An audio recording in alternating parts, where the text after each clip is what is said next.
ಇನ್ನು ಇರಾನ್ ಮೇಲಿನ ದಾಳಿಯನ್ನ ಖಚಿತಪಡಿಸಿದ್ದಾರೆ ಅಮೆರಿಕ ಅಧ್ಯಕ್ಷ ಟ್ರಂಪ್. ಇರಾನ್ ಶಸ್ತ್ರಾಸ್ತ್ರಗಳನ್ನು ನಾವು ನಾಶ ಮಾಡುತ್ತೇವೆ ಅಂತ ಹೇಳಿದ್ದಾರೆ.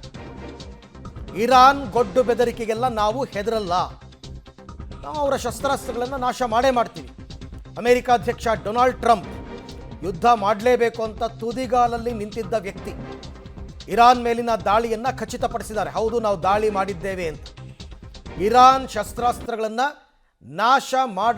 ನಾಶ ಮಾಡೇ ಮಾಡ್ತೀವಿ, ನಾವು ಅವರ ಗೊಡ್ಡು ಬೆದರಿಕೆಗಳಿಗೆಲ್ಲ ಬೆದರಲ್ಲ.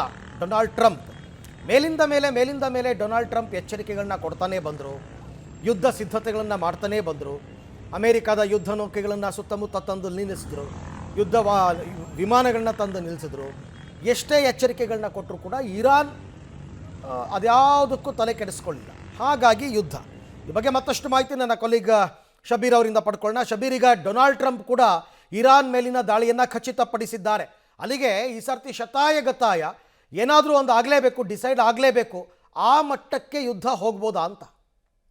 ಖಂಡಿತವಾಗ್ಲೂ ನೋಡಿ, ಈ ಒಂದು ಪರಮಾಣು ಶಸ್ತ್ರಾಸ್ತ್ರಗಳನ್ನು ಹೊಂದುವ ವಿಚಾರಕ್ಕೆ ಸಂಬಂಧಪಟ್ಟಂತೆ ಇರಾನ್ ಮತ್ತು ಅಮೆರಿಕದ ನಡುವೆ ಮಾತುಕತೆಗಳು ನಡೀತಾ ಇತ್ತು. ಮುಖ್ಯವಾಗಿ ಜಿನೆವಾದಲ್ಲಿ ಈ ಒಂದು ಮಾತುಕತೆಗಳನ್ನು ಏರ್ಪಡಿಸಲಾಗಿತ್ತು. ಕಳೆದ ಗುರುವಾರ ಕೂಡ ಒಂದು ಮೀಟಿಂಗನ್ನು ಕೂಡ ಹಮ್ಮಿಕೊಳ್ಳಲಾಗಿತ್ತು. ಈ ಮೀಟಿಂಗ್ನಲ್ಲಿ ಒಮ್ಮತದ ನಿರ್ಧಾರಕ್ಕೆ ಬರಲಿಕ್ಕೆ ಸಾಧ್ಯ ಆಗಿರಲಿಲ್ಲ. ಅಂದರೆ ಇರಾನ್ ಪರಮಾಣು ಶಸ್ತ್ರಾಸ್ತ್ರಗಳನ್ನು ಹೊಂದ್ತೀವಿ ಅನ್ನುವಂತಹ ಸ್ಪಷ್ಟ ನಿರ್ಧಾರವನ್ನು ಅಮೆರಿಕಕ್ಕೆ ತಿಳಿಸಿತ್ತು. ಸೊ ಹೀಗಾಗಿ ಅಮೆರಿಕ ಅಧ್ಯಕ್ಷ ಡೊನಾಲ್ಡ್ ಟ್ರಂಪ್ ಕೂಡ ಒಂದಷ್ಟು ಅತೃಪ್ತಿಯನ್ನು ವ್ಯಕ್ತಪಡಿಸಿದ್ರು. ಇವತ್ತು ಬೆಳಗ್ಗೆ ಅವರು ಮಾಧ್ಯಮಗಳಿಗೆ ಹೇಳಿಕೆಯನ್ನು ಕೊಡಬೇಕಾದಂಥ ಸಂದರ್ಭ ಕೂಡ ನಾವು ಇರಾನ್ಗೆ ಇನ್ನಷ್ಟು ಅವಕಾಶಗಳನ್ನು ಕೊಡುವಂತಹ ಇಚ್ಛೆಯಲ್ಲಿದ್ದೀವಿ, ಇನ್ನಷ್ಟು ಸಮಯಾವಕಾಶವನ್ನು ಕೂಡ ಕೊಡ್ತೀವಿ, ತನ್ನ ನಿರ್ಧಾರವನ್ನು ಬದಲಾಯಿಸಿಕೊಳ್ಬೇಕು, ಯಾವುದೇ ಕಾರಣಕ್ಕೂ ಕೂಡ ಇರಾನ್ ಪರಮಾಣು ಶಸ್ತ್ರಾಸ್ತ್ರಗಳನ್ನು ಹೊಂದಬಾರದು ಅನ್ನುವಂಥದ್ದು ನಮ್ಮ ಉದ್ದೇಶ ಅನ್ನುವಂಥ ನಿಟ್ಟಿನಲ್ಲಿ ಸ್ಪಷ್ಟವಾಗಿ ಹೇಳಿತ್ತು. ಆದರೆ ಇರಾನ್ ಮಾತುಕತೆಗೆ ಬಗ್ಗದಿರುವಂತಹ ಸನ್ನಿವೇಶಗಳು ಕಂಡಂತೆ ಟ್ರಂಪ್ಗೆ ಕಾಣಿಸಿದೆ. ಹೀಗಾಗಿ ಇಸ್ರೇಲನ್ನ ಬಳಸಿಕೊಂಡು ಈಗ ಅಮೆರಿಕ ಜಂಟಿ ಕಾರ್ಯಾಚರಣೆಯನ್ನ ಇರಾನ್ನ ವಿರುದ್ಧ ಮಾಡದಂತೆ ಕಾಣಿಸ್ತಾ ಇರುವಂಥದ್ದು. ಇಲ್ಲಿ ಇಸ್ರೇಲ್ ನೇರವಾಗಿ ಭಾಗಿಯಾಗಲಿಕ್ಕೂ ಕೂಡ ಬಹಳ ಸ್ಪಷ್ಟ ಕಾರಣಗಳಿದಾವೆ. ಮಧ್ಯಪ್ರಾಚ್ಯ ರಾಷ್ಟ್ರಗಳಲ್ಲಿ ಇರಾನ್, ಇಸ್ರೇಲ್ ಎಲ್ಲ ಪ್ರಮುಖ ದೇಶಗಳಾಗಿರುವಂಥದ್ದು. ಈಗ ಮಧ್ಯಪ್ರಾಚ್ಯದಲ್ಲಿ ಇಸ್ರೇಲ್ ಹೊರತುಪಡಿಸಿದ್ರೆ ಬೇರೆ ದೇಶಗಳ ಬಳಿಯಲ್ಲಿ ನೇರವಾದಂಥ ಪರಮಾಣು ಶಸ್ತ್ರಾಸ್ತ್ರಗಳನ್ನು ಹೊಂದಿಲ್ಲ. ಈಗ ಇರಾನ್ ಏನಾದರೂ ಪರಮಾಣು ಶಸ್ತ್ರಾಸ್ತ್ರಗಳನ್ನು ಹೊಂದಿದ್ರೆ ಮಧ್ಯಪ್ರಾಚ್ಯದಲ್ಲಿ ಇಸ್ರೇಲ್ನಷ್ಟೇ ಬಲಿಷ್ಠವಾಗಿ ಇರಾನ್ ಬೆಳೆದು ನಿಲ್ಲುತ್ತೆ. ಹೀಗಾಗಿ ಈ ಒಂದು ಬೆಳವಣಿಗೆ ಏನಿದೆ ಅದು ಇಸ್ರೇಲ್ಗೂ ಕೂಡ ಇಷ್ಟವಿಲ್ಲದಂಥ ಬೆಳವಣಿಗೆ ಆಗಿರುವಂಥದ್ದು. ಹೀಗಾಗಿ ಅಮೆರಿಕದ ಸಹಕಾರದಲ್ಲಿ ಈಗ ಇರಾನ್ನ ಮೇಲೆ ದಾಳಿಯನ್ನ ಮಾಡೋ ಮೂಲಕ ಇರಾನ್ನಲ್ಲಿರುವಂಥ ಪರಮಾಣು ಶಸ್ತ್ರಾಸ್ತ್ರಗಳನ್ನು ನಾಶಪಡಿಸುವಂಥ ಉದ್ದೇಶವನ್ನು ಇಸ್ರೇಲ್ ಹೊಂದಿರುವಂಥದ್ದು. ಸೊ ಹೀಗಾಗಿ ಎರಡೂ ದೇಶಗಳು ಜಂಟಿ ಕಾರ್ಯಾಚರಣೆಯನ್ನು ಮಾಡ್ತಾ ಇರುವಂಥದ್ದು. ಈ ಜಂಟಿ ಕಾರ್ಯಾಚರಣೆಯನ್ನು ಕೂಡ ಈಗ ಅಮೆರಿಕದ ಅಧ್ಯಕ್ಷ ಡೊನಾಲ್ಡ್ ಟ್ರಂಪ್ ಖಚಿತಪಡಿಸಿರುವಂಥದ್ದು. ಇಷ್ಟೊತ್ತು ಅಮೆರಿಕದ ಸೇನಾ ಮೂಲಗಳಿಂದ ಮಾಹಿತಿಗಳು ಬರ್ತಾ ಇತ್ತು, ಜಂಟಿ ಕಾರ್ಯಾಚರಣೆ ನಡೀತಾ ಇದೆ ಮತ್ತೆ ಮಾಡಿದ್ದೀವಿ ಅನ್ನುವಂಥ ನಿಟ್ಟಿನಲ್ಲಿ. ಈಗ ಖುದ್ದು ಅಮೆರಿಕ ಅಧ್ಯಕ್ಷರು ಕೂಡ ಸ್ಪಷ್ಟಪಡಿಸಿರುವಂಥದ್ದು, ಇಸ್ರೇಲ್ನ ಸಹಕಾರದಲ್ಲಿ ನಾವು ಇರಾನ್ನ ಮೇಲೆ ದಾಳಿ ನಡೆಸಿದ್ದೀವಿ ಅನ್ನುವಂಥ ನಿಟ್ಟಿನಲ್ಲಿ ಸ್ಪಷ್ಟವಾಗಿ ಹೇಳಿರುವಂಥದ್ದು. ಇರಾನ್ನ ಗೊಡ್ಡು ಬೆದರಿಕೆಗಳಿಗೆ ನಾವು ಹೆದರೋದಿಲ್ಲ, ಇದೇ ರೀತಿಯಾಗಿ ತನ್ನ ತೀರ್ಮಾನವನ್ನು ಬದಲಾಯಿಸದೇ ಇದ್ದಂಥ ಸಂದರ್ಭದಲ್ಲಿ ನಾವು ಇದೇ ರೀತಿಯಾದಂಥ ದಾಳಿಗಳನ್ನು ನಡೆಸ್ತೀವಿ ಅನ್ನುವಂಥ ಎಚ್ಚರಿಕೆಯನ್ನು ನೇರವಾಗಿ ಕೊಟ್ಟಿದ್ದಾರೆ.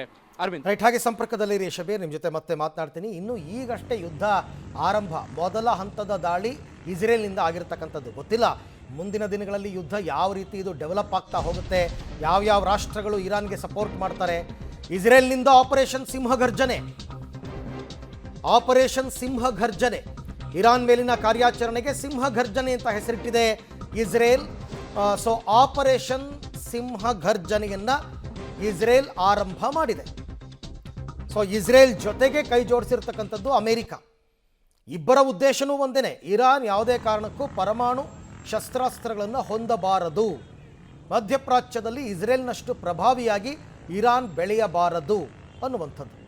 ಅಮೆರಿಕ ಕೂಡ ಯಾವಾಗಲೂ ಇದೇ ಲೆಕ್ಕಾಚಾರ, ಯಾವ ದೇಶವೂ ಕೂಡ ಪರಮಾಣು ಶಸ್ತ್ರಾಸ್ತ್ರಗಳನ್ನು ಹೊಂದೋದಕ್ಕೆ ಅಮೆರಿಕ ಒಪ್ಪಲ್ಲ, ಇಷ್ಟಪಡಲ್ಲ. ಹಾಗಾಗಿ ಎರಡೂ ರಾಷ್ಟ್ರಗಳು ಸೇರ್ಕೊಂಡು ದಾಳಿಯನ್ನು ಮಾಡಿವೆ. ದೃಶ್ಯದಲ್ಲಿ ತಾವು ನೋಡ್ತಾ ಇದ್ದೀರಾ, ಎಲ್ಲ ಕಡೆ ದಟ್ಟವಾದ ಹೊಗೆ ಕಾಣಿಸ್ಕೊಳ್ತಾ ಇದೆ. ಇಸ್ರೇಲ್ನಾದ್ಯಂತ ಸೈರನ್ಗಳು ಕೇಳಿಬರ್ತಾ ಇದೆ. ಮತ್ತು ಇಸ್ರೇಲ್ ಸೇನೆ ಕೂಡ ತಮ್ಮ ನಾಗರಿಕರಿಗೆ ಯಾವುದೇ ಕಾರಣಕ್ಕೂ ಹೊರಗೆ ಬರಬೇಡಿ, ಬಂಕರ್ಗಳಲ್ಲಿ ಇರಿ ಅಂತ ಹೇಳಿದ್ದಾರೆ. ಇದೆಲ್ಲದರ ಅರ್ಥ ಇರಾನ್ ಯಾವುದೇ ಸಂದರ್ಭದಲ್ಲೂ ಕೂಡ ದೊಡ್ಡ ಮಟ್ಟದ ದಾಳಿಯನ್ನೇ ಮಾಡಬಹುದು ಇಸ್ರೇಲ್ ಮೇಲೆ. ಆ ಲೆಕ್ಕಾಚಾರವನ್ನು ಇರಾನ್ ಕೂಡ ಹಾಕ್ಕೊಂಡಿದೆ. ಆಮೇಲೆ ಅವರು ಇಷ್ಟು ದಿನ ಏನು ಸುಮ್ಮನೆ ಕೂತಿಲ್ಲ, ಯುದ್ಧಕ್ಕೆ ತಯಾರಿಯನ್ನು ಮಾಡಿಕೊಂಡೇ ಕೂತಿದ್ದಾರೆ. ಅವರು ಗೊತ್ತಿತ್ತು ಯುದ್ಧ ಆಗೇ ಆಗತ್ತೆ ಅಂತ.